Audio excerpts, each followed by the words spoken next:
Shalom, brothers and sisters. Shalom. Giving honor and praise unto the Most High, the Creator and the Maker of heaven and earth. My name is Yeshaya Yisrael of the tribe of Dan of the nation of Israel. This particular presentation, brothers and sisters, is a continuation of what we have done last week and what we've done the week before. And that is X amount of slides of 100 slides. 2 weeks ago, I was going to do all 100 slides, but I thought it'd be wiser to not do it like that and then just have it to where it's broken up week by week by week. I appreciate on a human level the people who have subscribed to the channel, who have liked the video, who have shared the video, and so forth and so on. In this particular one, we're going to touch on two different subjects. That is history and biblical history. And what do I mean by that, brothers and sisters, is that the biblical timeline, which we will deal with later, and history of the Israelites as it relates to the world is what we will deal with first. And brothers and sisters, in dealing in that particular manner, if we will, we want it to be known, brothers and sisters, and I say this in due honor and respect, that I do not know everything, and that I am open, brothers and sisters, for constructive criticism. So, brothers and sisters, without any further ado, let us get into this particular presentation. I'm going to share it with a few more people, brothers and sisters, and to my knowledge, this is being shown throughout the length and breadth of the earth, like in people in other countries who are telling me that they're watching, which to me is an honorable thing. And brothers and sisters, I have had history teachers. I have had people who have influenced me to want to get into this particular subject and to want to bring the subject out to the people, if we will. While again, I do not state that I, a brother, know everything, I am open to constructive criticism. So,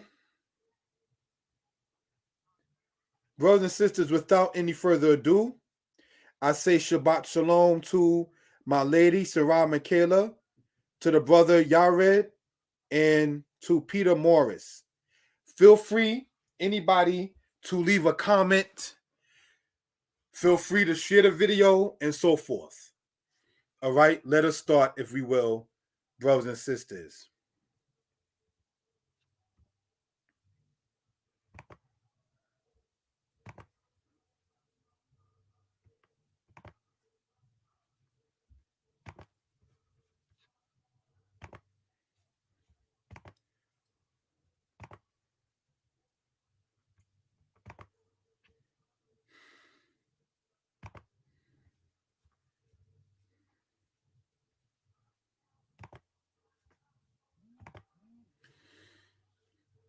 Shalom, brothers and sisters. Kingdoms and empires in Western Asia and Europe. Now, brothers and sisters, the Israelites were politically related with the nations that were around them. Some of them nations are the Philistines, the Egyptians, the Babylonians, the Assyrians. Sorry about that. The Moabites, the Ammonites, the Edomites. And in light of all of that, these nations are spoken about by other nations. Did you know that? Did you know that the ancient Egyptians spoke about the Edomites and what is referred to as the Anatazi Papyrus number 6? Did you know, brothers and sisters, that the Edomites are spoken about by Shalmaneser, the king of Assyria? Did you know, brothers and sisters, that the Israelite kings such as Manasseh, such as Ahaz, such as Jehoash, such as Manasseh, are mentioned by kings of other nations, and that the story that they state correlates with the Bible? Did you know that the ancient Assyrians spoke about the Israelites in a battle that the Bible itself does not record, referred to as the Battle of Karkar? So, in light of all of that, brothers and sisters, and other matters, is this presentation presented? So again, I thank you all for taking out the time. We are celebrating, many of us, our New Year as Israelites. Brothers and sisters, what they call April 1st is not because it's April 1st. It happens to be 1st of Abib, 2 weeks before Pesach or the Passover. So I know this is not our promised land of Canaan, as pointed out in the situation in the presentation we did 2 weeks ago. However, when I was in the city, when I was in Manhattan, I noticed, brothers and sisters, that the trees began to actually bud a little bit more. Now, Abib, brothers and sisters, in Hebrew means from the verb ibab in Hebrew. Aleph bet bet is what you call an ayin verb. That's to say that is when the second and the third letter are the same letter in any Hebrew verb. Okay, now, looking at it like that, brothers and sisters, that means to sprout forth, as in to sprout forth greenery. All right? So these are just things we want to point out for reference purposes. All right? Now, getting back into this. Kingdoms and empires in Western Asia and Europe. Babylon, after defeating the Assyrians in the 7th century BCE, Babylon came to power from 606 to 538 BCE. Persia, after defeating Babylon in 538 BCE, came to power in 331. Last Shabbat, when I was in the congregation Shomrei Habrit, I spoke about the matter of the Battle of Gargamella, in which Darius III Commodus was defeated by the army of Alexander, the son of Philip of Macedon. Greece, after defeating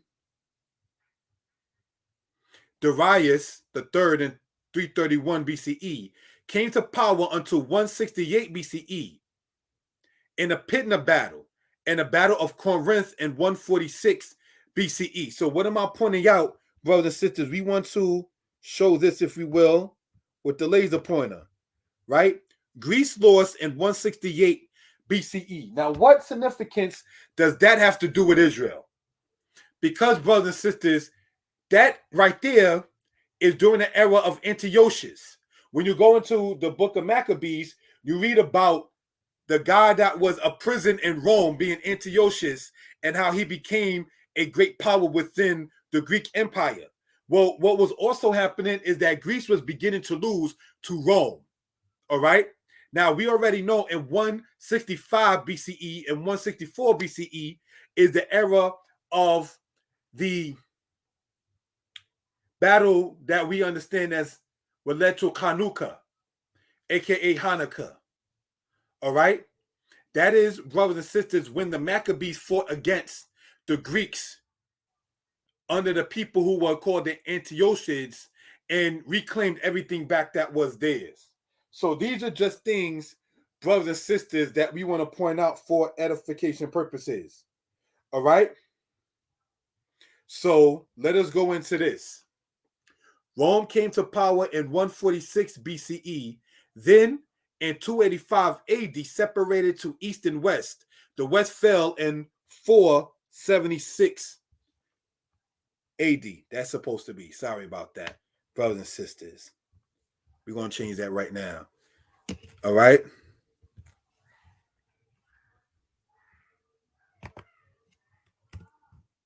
AD or CE. Sorry about that. So just want to show that for edification purposes, if we will. All right? So now, In the era of what they call Maximilian and Diocletian, you had it to where in the 3rd century AD, in 285, that is when the Roman Empire separated between East and West. The West was called what it was called, and the East was called the Byzantine one. The Byzantine Empire fell, brothers and sisters, in 1453 AD. 1453.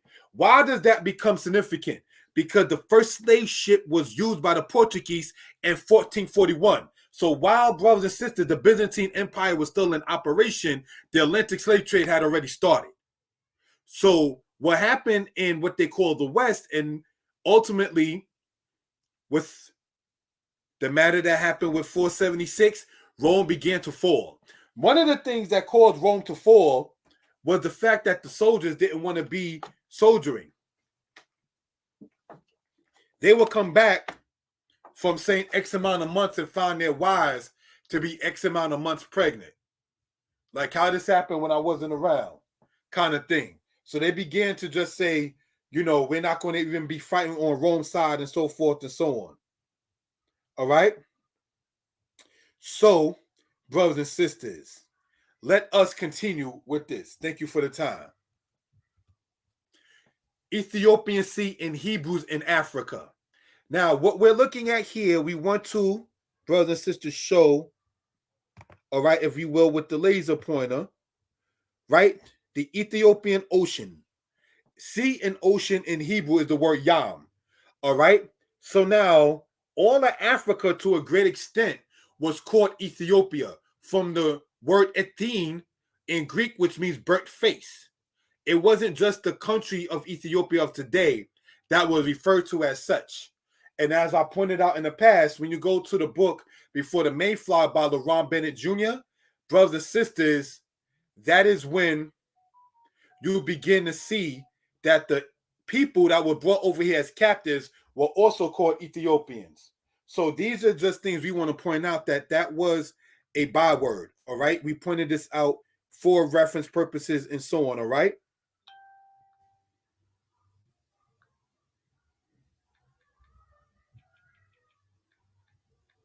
Sorry about that. All right. Here, what we see on the west side of this, it says the book Lost Tribes of Myth by Dr. Alan Godby, Duke University. Now, Duke University, I actually saw Duke University. It's over not far from the Raleigh area over in North Carolina.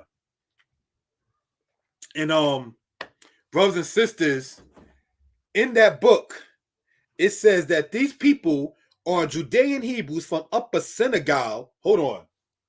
Upper Senegal. Do you know who live in Senegal? The Wolof people. Do you know who live in Senegal? The Mandinka people.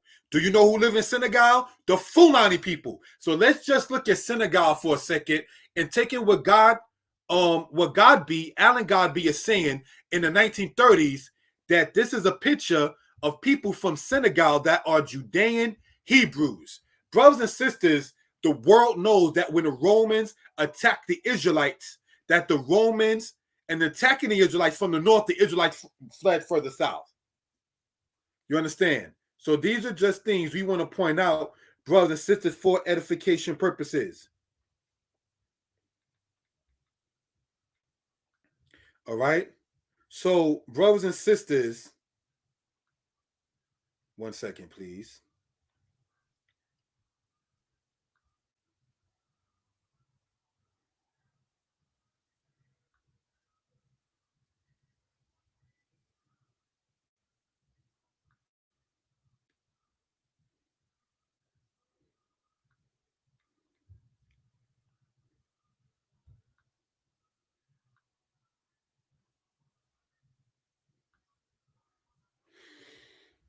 So, getting back into this, I wanted to send a link out. Sorry about that. It says here, these men are the descendants of the ancient Judean nation. Their ancestors fled from Jerusalem before the arrival of the Roman armies, which was under the command of Vespasian and General Titus. So it goes on to speak upon that particular matter. The world knows that the Israelites in many cases fled into Western Africa. So let's go on into this particular matter. All right. It says Strabo and Durrant. Now, Strabo was a historian, all right, from 63 BCE to 24 AD, stated that the Hebrews of Cyrene, which is Libya, are in all cities, and it is hard to find from Egypt and Libya where the Hebrews were, and they have influenced others into their way of living. What are we pointing out, brothers and sisters? That according to Strabo, who was a historian, right, he stated, being a Greek himself, correct me if I'm wrong, that from Libya, which they refer to as Cyrene, in Egypt, brothers and sisters, that there were Israelites already in those places. The Kittos battle that you read of in the era of the 2nd century AD were the Israelites that was in Libya, aka Cyrene, that was fighting, brothers and sisters, against the Romans.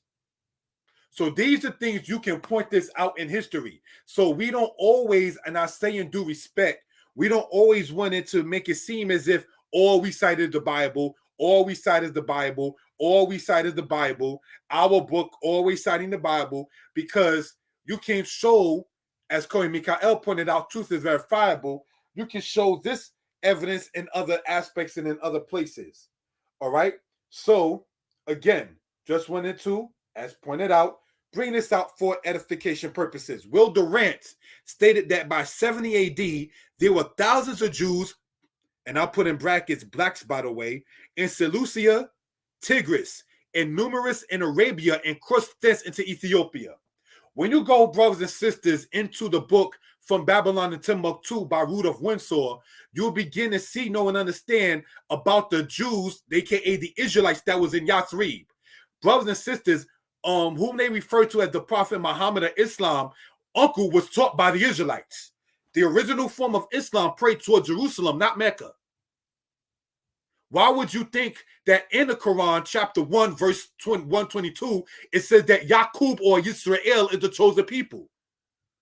Why do you think that in the Quran, chapter 17, verses 14 and 15, it talks about how Israel fell due to their wickedness? So these are things, brothers and sisters, that we just want to point out for edification purposes. All right, so let's look at this again. You have Alan Godby, for all intents and purposes, for those who need it was a white man. Strabo, for all intents and purposes, a white man. And Will Durrant, for all intents and purposes, a white man. Now, why do I point that out? Because sometimes, sadly, our people need to sit there and hear what the man say in order to sit there and believe something. Sadly, it's like that. When I wrote my book, and I thank the Most High to be able to write literature and bring it out, I deliberately, in the Egypt Talk book, made sure I used more white citations than black authors. I did that on purpose because, and there's no disrespect, I kind of figured and knew that if I only went with, quote, the black authors and the black historians, that many people would sit there and see it as trying to make something black that wasn't black. Sadly, it had to go down like that. You understand? So just doing that and showing that for edification purposes. Next slide, please. Beta Yisrael. Now, brothers and sisters, we just read right here, right? And Will Durrant, who was a historian, right? He stated in his book called Caesar and Christ, by the way, is where I got this citation from. It says by 70 AD, there were thousands of Jews, blacks, by the way. The blacks, by the way, is what I put in there. That's why I put those kind of brackets in there for copyright purposes, right? And numerous in Arabia and crossed thence into Ethiopia. So let's see some of those people that crossed thence into Ethiopia. What is the difference between what you're seeing there on the left-hand side, who were and are members of the Beta Yisrael so-called philosophy community, be they looking, quote, black with curly like hair, or be they, quote, black looking with an afro? I have an afro even though you see me with my head covering on. My lady, Sarah, she has with curly like hair, if you will. So I'm just using that and showing and saying it's for edification purposes and what we're talking about. So when we see that by 70 AD, they already crossed into Ethiopia, These are part of their descendants. So we want to show what we're talking about. What we're seeing there, brothers and sisters, on the right side, all right, that is what you see on their head, like the head covering is referred to in many cases as some people will say a shawl for a male or a talit, if you will, and it has Hebrew writing on it and so forth and so on. All right, it was never a Hebrew custom for a man to always be walking around without something covering one's head. The priests in ancient Israel did so. They covered their head when you go to Exodus chapter 28 and when you go to Exodus chapter 29. In the time of David, the people put those hoods or their coverings on their head. You understand? When you go, brothers and sisters, in Ezekiel chapter 16, it talks about how the Most High gave Israel and put them on a crown upon their head. So it's not hard, brothers and sisters, to figure out how the Israelites dressed, how the Israelites were. Last time, we went over the matter of saying the kente matter, or the kente cloth, if you will, right? And about Joseph's coat of many colors. Again, it's not that hard to figure out what's being spoken about. So we want to point these things out for reference purposes. Next slide, please. Notes. Let's go in. Assyria took Israel in 721 BCE. Babylon defeated Assyria in 609 BCE. Babylon took Judah in 586 BCE. Persia defeated Media in 550 BCE and Babylon in 538 BCE, which we already went over. Persia allowed some Israelites to go back to the land in 538 BCE. Persia defeated by Greece in 331 BCE. Greece, under the matter after Alexander, the Ptolemies had ruled over Israel from 320 BCE to 198 BCE when Scopas was defeated by Antiochus III. Now, Antiochus III is the father of Antiochus IV. Antiochus IV is also called Antiochus Epiphanes. He was the person that Maccabees talks about in that particular case in the Apocrypha. Greece lost to Rome in two parts. One in 168 BCE in the Pydna battle when Paulus defeated Perseus. One in 146 BCE when Mummius defeated the Greeks in the Third Corinth battle. So we just want to point this out for edification purposes. Corinth was in Greece. All right. These wars that you see that happened between the Greeks and the Romans was in their own said continent of Europe. All right. The wars that you see that happened between the Assyrians, the Babylonians and the Persians, the people such as that was within what you call the Middle East, quote unquote. And then we know good and well when you go into the book of Kings, right? That the Egyptians wanted to go and help. And this ties into what we're talking about. The Egyptians wanted to go and help, brothers and sisters, the Assyrians that were being defeated by the Babylonians. But this is when you get into the era of King Josiah in that battle, then later on in the battle of Carchemish. These things are verifiable. You can check these things out for edification purposes. All right? And as we pointed out last week, and we're going to get into a little bit this week, brothers and sisters, the Bible speaks about Necho, who is the one who assassinated King Josiah. Pharaoh Necho ruled in Dynasty 26 of Egypt. He was a literal person. The prophet Jeremiah spoke about Pharaoh Necho in the army. Jeremiah knew King Josiah. King Josiah, brothers and sisters, is the grandfather of King Jehoiachin. King Jehoiachin or Jehoiakim is mentioned inside of the Nebuchadnezzar record of when they attacked Jerusalem, which we're going to get into in this presentation. So when we go, brothers and sisters, and read in the scriptures about truth being verifiable, Psalms 85, when it said the truth shall come from the earth, it's not too hard to figure out what we're talking about. The brother More Yiftach on his channel, Shomre Habrit, subscribe to the channel. I'm going to type it inside of the room here. All right? Shomre Habrit.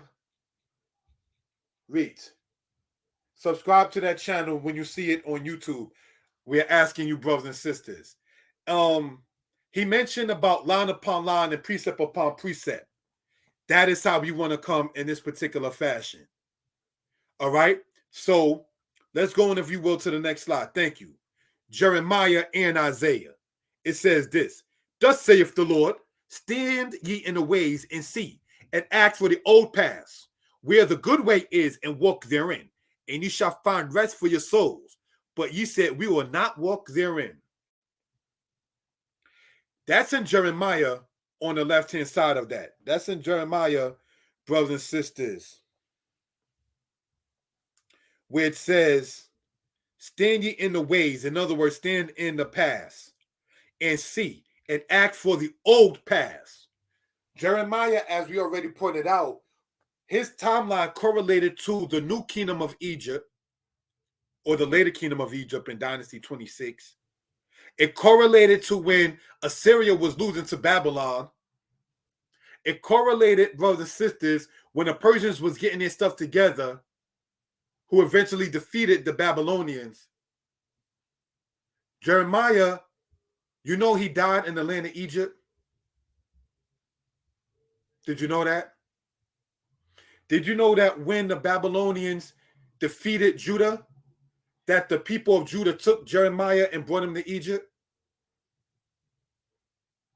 Egypt, not England.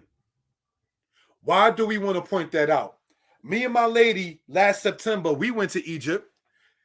And even though, yeah, you have like the Arabs that are there, whatever like that, they know that they're not the true people of that land. They showed when we was with, for if one was able to see what was being said in history, our tour guide took us into the museum in Egypt. And she said, and this is the part when the Greeks and the Romans came and was ruling, and this is the part when Persia had, and this is the part when the others came in, and I peeped that with my ears very distinctly, because the Arabs you see in Egypt today are they who came in the 7th century CE or 7th century AD. So what the lady was showing us is how Egypt, as well as for those who know Israel, transcended from being ruled by different peoples as time went on. Jeremiah is telling the Israelites right here, go and seek the old paths. So even in the Old Testament, they are told to seek the old paths. And that's in Jeremiah chapter 6, by the way, that we just went over there. Jeremiah chapter 6, verse 16. All right? Jeremiah 6 is what we just read in that particular case. All right? And brothers and sisters, let's go in and see what Isaiah says. Thus saith the Lord, the King of Israel, and his Redeemer, the Lord of hosts. I am the first, and I am the last, and beside me there is no God. And who, as I, can proclaim? Let him declare it, and set it in order for me, since I appointed the ancient people. And the things that are coming and that shall come to pass, let them declare. What is that saying in Isaiah chapter 46?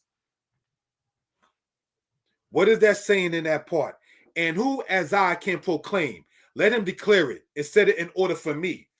Brothers and sisters, when you got people talking about in the end of days, we got to look for this. And in the end of days, we got to look for that. But we already told as Israel what we're supposed to do. So our portion is not the portion of the nations. Just like you hear Israelites saying, that's not our fight. In certain cases, depends upon whatever the situation is. We are told by the prophet Jeremiah, it says what? And see and act for the old paths where the good way is, and walk therein, and ye shall find rest for your souls. So as we pointed out when I was at Shomrei Habrit last Shabbat, brothers and sisters, in the book of Amos, when it says they shall wander from one end of the earth and shall go from the north and even to the east to seek the word of Yah and shall not find it, brothers and sisters, that's what's going on today. But the answer is already in our book, in the scriptures. Jeremiah the prophet already told the house of Israel what to look for. The old path, and that's where you find your peace. But when we think that we got to look toward, quote, the inner times like these other nations, you understand? That's not where we're going to find our peace at, because Israel's portion and Israel's lot is not like theirs. So when they start talking about there'll be wars and rumors of wars and earthquakes in diverse places and things of that kind of nature, the Most High said in Isaiah, the fire shall come upon the earth and Israel shall walk in and not be singed. And no weapon formed against Israel shall prosper. But if we don't understand our portion as the house of Israel and our true connection with the Most High, yes, we might think we got to sit there like the other nations. Like in Isaiah chapter 2, it says the nations will go into the holes of the earth. We don't have to do that, Israel. We don't have to sit there and go and get bunkers and go into the holes of the earth. We have to keep the Lord's statutes and commandments of the Most High. These nations, while they are going ballistic and everything like that, like I was just talking with my lady not too long ago, and I was saying to her, I don't think these nations are really playing. I think they really lost their mind. Should we wear a mask? We don't have to wear a mask. This percentage doesn't have to. What should we do with this? Should this be opened up? Let's try to close that. No, we shouldn't close that. Let's keep that open. You don't need a mandate. This man done lost his logic. The Most High is taking away their wisdom. You understand? So getting back into this, in Isaiah 46 is where the answer is. It says, thus saith Yah, the king of Israel, and his redeemer, Yah Zebaoth, the Lord of hosts. I am the first. Ani Harishon, Ani Hareshit. I am the first, and I am the last. Wa Ani Hataklit. And beside me, Umibadi Ain El, and beside me there is no God. And who as I can proclaim? Let him declare it and set it in order for me. So when somebody said the end of the world is going to end then, and this time frame is going to be that, what did the Most High say? If you can declare it, set it in order and see what will come to pass. These dates that they talked about, this, that happening, did not happen. They said the year 2000, Y2K, and what to expect. While they're telling you your rent was due January 3rd, which was that Monday in the year 2000. So brothers and sisters, let us know and understand our portion ain't like the portion of the nations. So we don't have to boggle and bang our head against the wall thinking of, no disrespect intended, end time prophecies as if the Most High didn't already tell us what was going to happen to the house of Israel. Let's go on, please. Let's get into the book in the laws. Exodus to Leviticus. Exodus chapter 20, verse 9, forbids laziness. 6 days shalt thou labor and do all thy work. Exodus chapter 23, verse 2, forbids negative gains. Don't follow a multitude to do evil. Exodus chapter 23, verse 11, forbids continually working the earth. Let the earth have rest. Exodus chapter 23, 18, forbids witches. Exodus chapter 21, verse 4 through 6, forbids breaking up workers' families.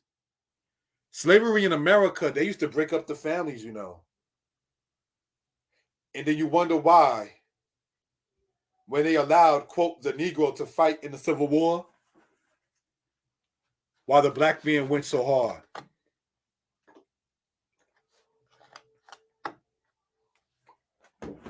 Let's go on. Exodus chapter 21, verse 12, forbids being a hitman, being hired to do such a thing. Exodus chapter 20, verse 4, forbids idolatry. Exodus chapter 20, verse 25, forbids thinking you can perfect the work of the Most High. That's the portion that says in there, if you build an altar, don't lift a tool upon it. The Most High doesn't need your 2 cents. He already gave you what we're supposed to be doing. Exodus chapter 21, verse 24 to 25, forbids doing wrong and expecting peace. Exodus chapter 22, verse 7 through 8, prevents scamming your neighbor and expecting to not make restitution. Leviticus chapter 18, verse 20, forbids adultery. Leviticus chapter 18, verse 19, forbids sex during the woman's cycle or female cycle. Now, when I say cycle, I'm talking about, in today's terminology, the period, the menstrual flow. If she starts that on a Monday, her and her spouse is not supposed to be carnal or intimate until that next Monday. So you have those 7 days in that particular case. All right. So let's say she gets unclean starting on a Monday and it continues that Monday, Tuesday, Wednesday and stop.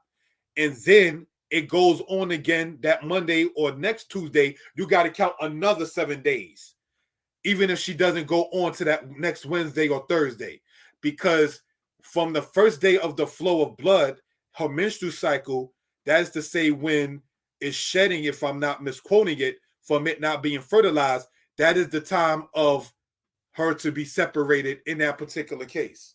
So the people we showed earlier, the Beta Yisrael, when their females go through that, they have them, I wouldn't want to use the word quarantine, but they have them in their own bath hut and so forth and so on, where they're separated. The people in Nigeria referred to as the Yoruba people, they do that when their women go through that cycle. She's not even expected to be cooking once it comes down into that particular case.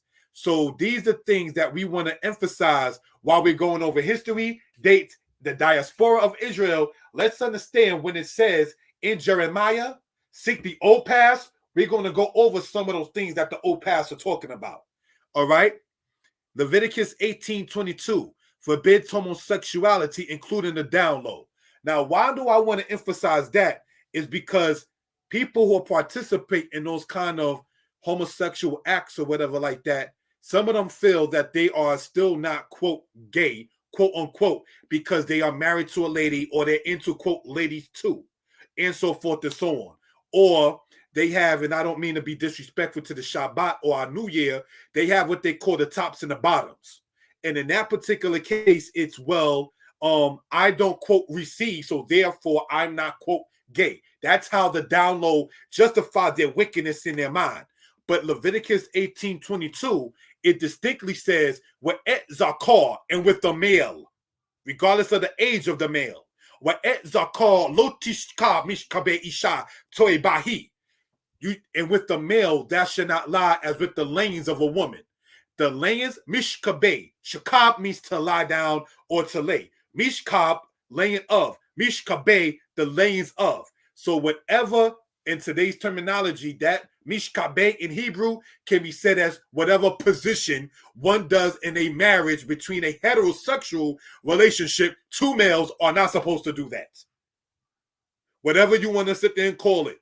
So this is why I want to emphasize when I said forbids homosexuality, including the down low, because those kind of people think that they're not homosexuals, even though they're doing an act of such. So let's go on into the next part.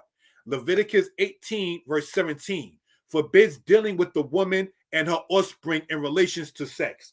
You cannot marry a woman and then take her daughter as well. You cannot marry a woman and take her mother on as well. All right. Now, I know Chris Rock and Will Smith has been in the headlines recently, but long before this, there was an episode of the Fresh Prince of Bel-Air where Will, having a girlfriend, was also laying and kissing upon her mother. That is what the Tanakh is talking about. You're not supposed to do that.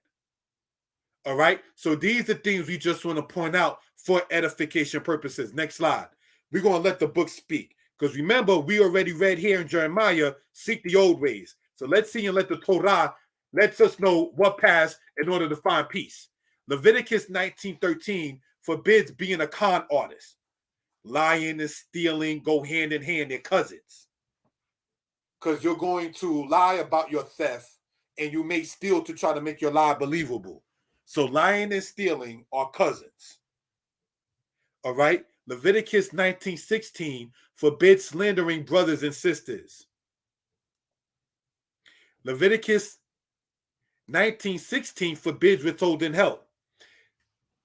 Lo ta'amod al dam re'echa. You should not stand idly by the blood of your neighbor. If you are supposed to help someone, do it. If the Most High is giving you that position and ability to do so.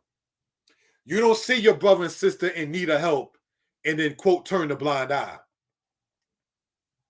Leviticus 19:26 forbids eating blood, any kind. Now, what do we want to go over and talk about this for reasonable purposes? Brothers and sisters, the children of Israel are not supposed to deal with eating blood. Lo tokal al dam.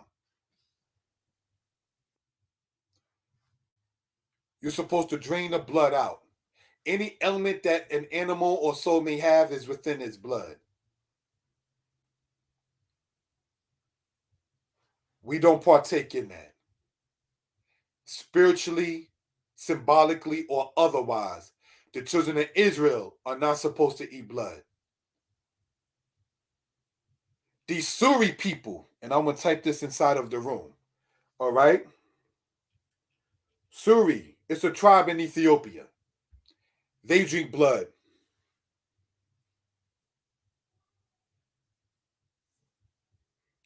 The Beta Yisrael, so-called Falashas in the same country of Ethiopia, know good and well. What we say is the Torah, they say in Amharic is the Orit. I want to type that in the room, please. All right? They refer to that as the Orit. What we say as Shabbat, they say as Sanbat.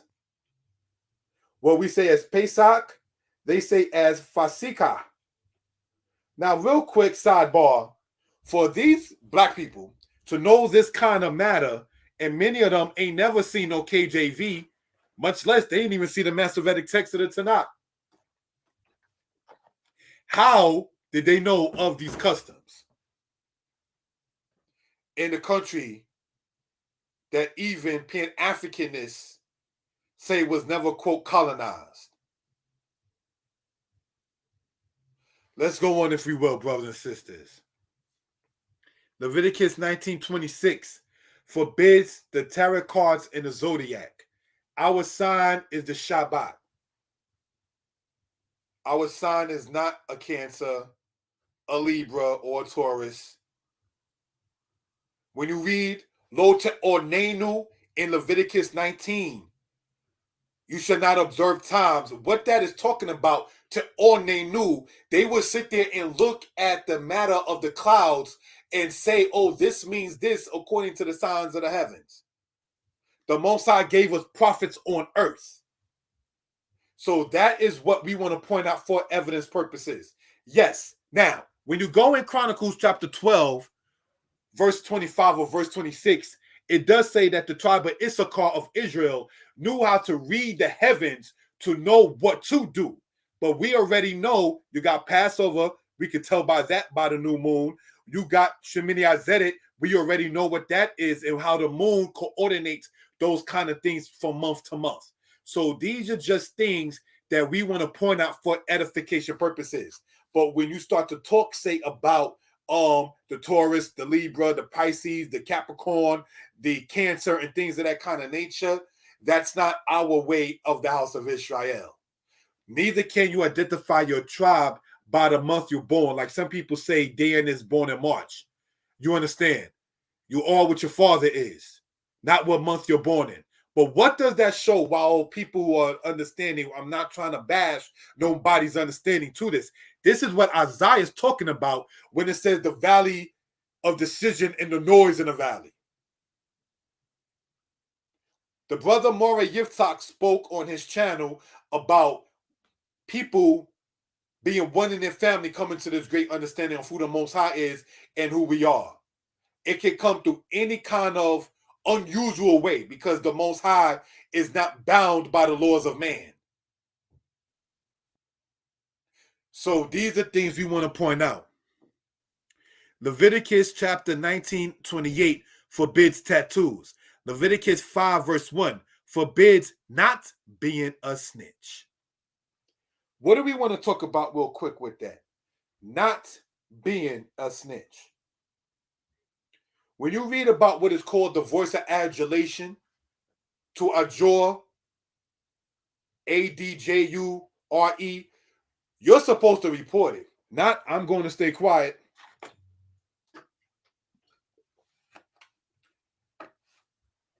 That's what we're not supposed to do in Israel. Torah promotes what we call today snitching. Leviticus 11 verse 7 forbids eating pork. Leviticus 19:11 forbids lying to your people. Leviticus 19:11 forbids stealing. Stealing. Ganab in Hebrew is the way to say to steal in verb. When you're known as a ganab, a thief, the trust goes out the window. Anything that winds up missing, even if you didn't do it, but because you've been known to steal, people going to think it's you. Now, when I was a child, personally, I was a thief, so I know exactly what I'm talking about. It makes you feel bad when you got to say, yeah, I was guilty of this as a child, but now I'm still being a child. I'm not that. How can I trust that? I remember being asked that. So we want to keep ourselves clean. Let's go on, brothers and sisters. Leviticus 18 verse 19 forbids intimate relationships with the woman and her sister while they are alive. Next slide. Leviticus to Deuteronomy. Leviticus 25 verse 35 to verse 36 prevents not helping your brother in need. Deuteronomy 24 verse 5 forbids abandoning your wife. Deuteronomy 24 is where it says it is your duty as the spouse to samak ishtecha, make her happy. That is a commandment. It's not an option. Find out what your lady likes. Find out what your lady is into and make yourself applicable. Me and my lady spoke a little while ago about the word obligated. When you are taking on something, yeah, you're obligated to it. I can't, and I say this in due respect, go all over line talking about I'm a teacher, I'm a moray, and I come from the pedigree of X, Y, and Z teacher. And then when people want to have a Zoom meeting or a conference call, I make myself too busy because, well, you know, I got a life, so to speak. This is your life in the length of your days.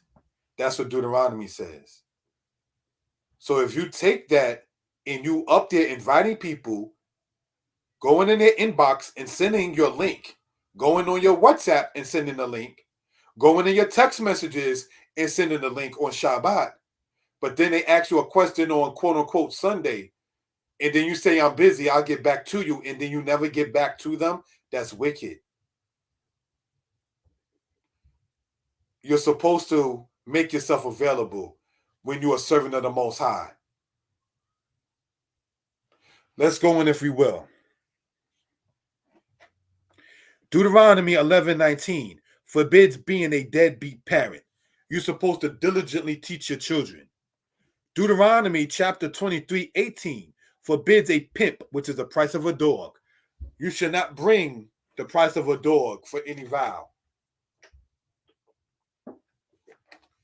Do you know that in Torah, a lot of the acts that a pimp does is a death penalty? Because many of them steal people, and stealing a person is a death penalty in Israel.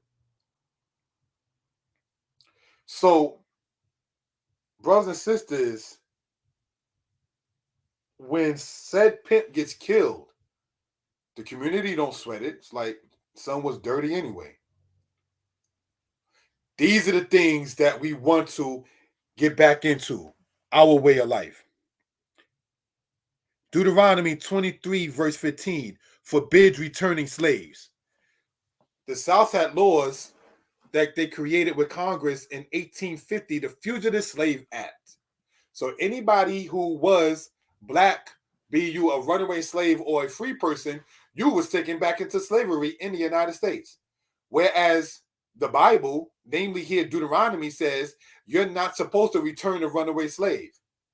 In no disrespect intended, the New Testament, Philemon and Onesimus, one was the slave, one was the master, and Paul sent one back to the other with a letter when that person had fled.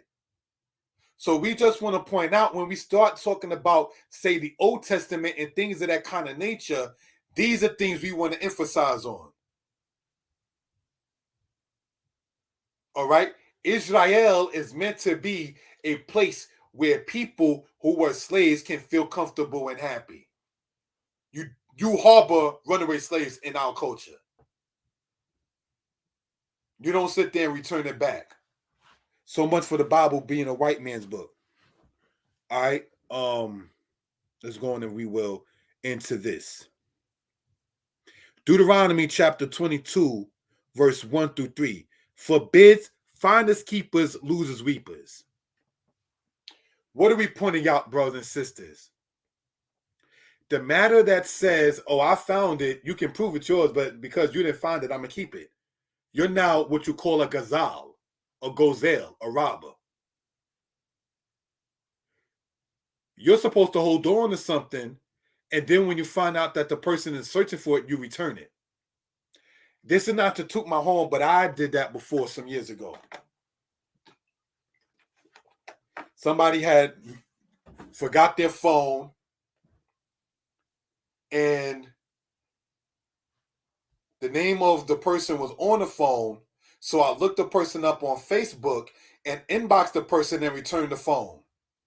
We met at Columbus Circle, 59th Street, and said, here is your phone. Not, I got it, I'm good. People losing things and you picking it up like that, that's not your blessing. You, like Abraham, is supposed to be a blessing. So they can say, thank you for returning it. Let's go on, if you will, to the next slide. Deuteronomy 22, verse 5, forbids drag queens and cross-dressing. There's a garment for men and a garment for women. So if there's a way to dress as a man and a way to dress as a woman, the language of Hebrew shows that there's a way in feminine and there's a way in masculine. Your language shows your culture. Deuteronomy chapter 22, verse 28 to 29, forbids just getting sex from a virgin and being on your way as if nothing happened. When you take a woman's virginity in the house of Israel, you're supposed to sit there and marry her. And this kind of woman taken in that manner, this is not rape, brothers and sisters. You're never supposed to put her away or, quote, divorce her. You understand? It prevents what the elders used to call a bouncing ball. This one, this one, this one, this one. We don't want that in our culture as the Torah is talking about. So when we start talking about the old ways, this is what we're talking about, brothers and sisters. Let's go on. Deuteronomy 21, verse 18 to 21, forbids, and I went there personally, forbids the original 50 Cent from Brooklyn from existing. What am I talking about? Deuteronomy 21, in that portion, it says, if a man has a stubborn and rebellious son who had not hearkened to the voice of his father or his mother, because one parent can be gone for one reason or the other, death or otherwise, it says he shall be brought up to the elders, and they shall stone him with stones that he die. Now, a lot of times people will say, oh my gosh, they're talking about killing a child. But that is an extreme case. And what that would prevent is, hate to have to say the guy's name, a Kelvin Martin, who was going up and down Myrtle Avenue, according to many reports, robbing one liquor store to the next liquor store at 16 years old. What are you doing?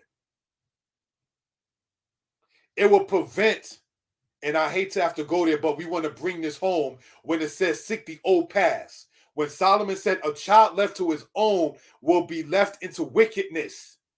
When you read the story about Tookie Williams, who helped start the Crips, he said that he was left alone and abandoned, and then he got the idea of trying to carry the, quote, legacy of Raymond Washington with the Crips, and they made it blossom into the wickedness that it's at now. You understand? When you get into the matter of what happened with Rayful Edmond, he was just given something from his parents, like, here's some money, keep on making it. And in 1987, we talking about X amount of hundreds of thousands off of crack alone in DC. So these are things, when we start talking about the reality of the scriptures, the history and things of that kind of nature, this is what we're talking about, brothers and sisters. You understand? And I'm going to go there, and I hope I don't get in trouble for saying this. I remember in college, we was talking about things, say, like with the Bible, and it's like, oh, it talks about doing that to children if they're real, real bad. And I being, quote, black and the people being, quote, white, I said, you know what that would prevent? You heard about the original 50 Cent out of Fort Greene and the wickedness he was into? Rumored to have been putting to people to death, about 30 in number or something of that sort. Yeah, that would have prevented that. And in your case, it would have prevented John Gotti, you know, who sat there and had a hitman, Sammy the Bull, going around killing people and then showing up to the funeral and giving the people family money and all of that. See, when these laws of the Torah are put in place, you don't get an original 50 Cent. You don't get a Sammy the Bull. These are things we want to emphasize and talk about, that speaking about us as the house of Yisrael, that we have strayed away from. All right? Deuteronomy 15, verse 7 through 8 prevents being greedy when your brother is in need. What is that talking about, brothers and sisters? Prevents being greedy when your brother is in need. You're not supposed to say, like some brothers and sisters do online, when they say, I'm seeking a loan and I promise to pay you back, and you tell that person, go and get a job. Now, yeah, there are some scammers in this earth, and there are people who are manipulators. They do exist, which takes us back to another portion of the law when it says you should not deal forcefully with your neighbor. If somebody is willing to help you and you accept the help, you do not sit there and abuse or misuse such. You understand? That is what we want to talk about for edification purposes, if we will. So you don't tell your brother or sister when they ask you for something, your response is not supposed to be, what happened to the job application? You don't lead when you have the ability to help your brother or your sister to go to have to, quote, work for, quote, the said man, if we will, for the lack of a better term. Sorry about that. Had to plug the charger into the computer. So, brothers and sisters, looking at this, if we will, for edification purposes, right? We know good and well how Torah is telling us how we are supposed to deal with our brothers and with our sisters. All right?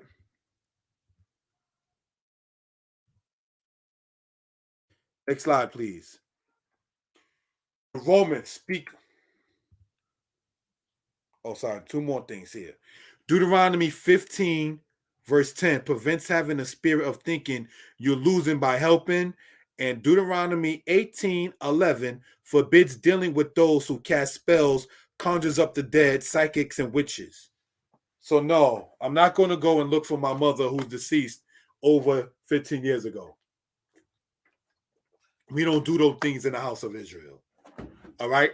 So these are just things we want to point out. In Deuteronomy 15, verse 10, there are some who, man, if I give this person this, how am, man, listen, it's going to hurt me. You're not supposed to have that spirit. You're supposed to want to help out your brothers and your sisters. All right? And if you're getting and receiving the help from your brothers and sisters, you're supposed to sit there and keep it 100 with your brother and your sister. All right? Next slide, and we're going to close out. The Romans speak on the Israelites. Many again say that they, quote, the Jews, were a race of Ethiopian origin, who in the time of King Siphius was driven by fear and hatred of their neighbors to seek a new dwelling place. They abstained from swine's flesh in consideration of what they suffered when they were infected by leprosy, to which this animal is liable. By their frequent fasts, they still bear witness to the long hunger of former days. And the Jewish bread made without leaven is retained as a memorial for their hurried season of corn.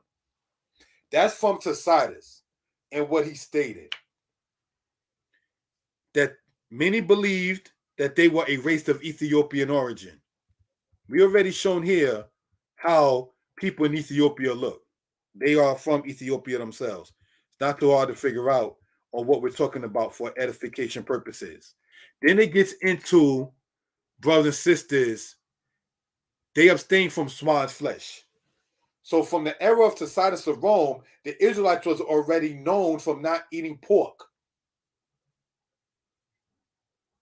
So we didn't delve in our culture with, quote, the other white meat. So, brothers and sisters, we're going to close out here. And in closing out this particular matter, I want to say I thank the Most High, the Creator, and the Maker of heaven and earth. Please subscribe to the channel. Share the video. Like the video. Leave your comment and let me know, please, what you think, if you will. All right?